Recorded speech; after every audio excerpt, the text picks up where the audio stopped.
ఒక మనిషి గురించి మరొక మనిషికి జీవితాంతం గుర్తుండిపోయేలా రెండు విషయాలు: చేతితో చేసిన సాయం, మాటతో మనసుకు చేసిన గాయం. పుకార్లు శత్రువుల ద్వారా పుట్టి అజ్ఞానుల ద్వారా పాకి మూర్ఖుల ద్వారా అంగీకరించబడతాయి.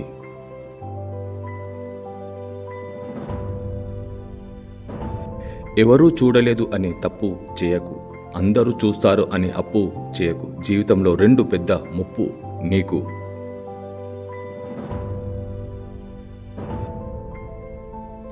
ఏదైనా పరీక్షించవచ్చు, కానీ మనిషి సహనాన్ని మాత్రం ఎప్పుడూ పరీక్షించకూడదు.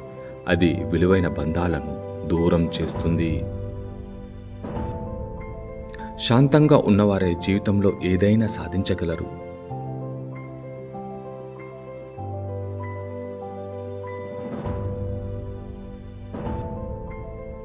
మంచి ఆలోచనలు ఉన్నవారికి ఆనందం నీడలా వెంటే ఉంటుంది.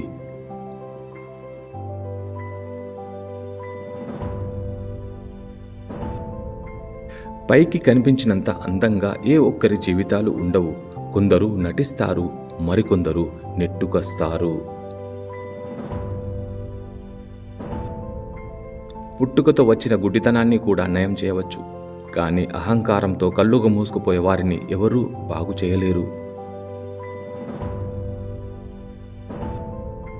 కోపంతో సమాధానం చెప్పకు, సంతోషంగా వాగ్దానం చేయకు, ఒత్తిడిలో నిర్ణయం తీసుకోకు.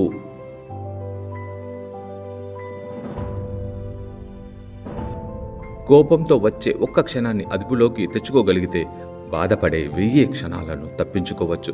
కుప్పమే మనిషి పతనానికి కారణం. నీవు సంతోషంగా ఉండు, ఈ సంతోషాన్ని నలుగురితో పంచుకో. ఇదే అసలు సిసలైన సంతోష రహస్యం. విజేతగా నిలవాలంటే ఎవరినో ఓడించడం కాదు, నిన్ను నువ్వు గెలవాలి.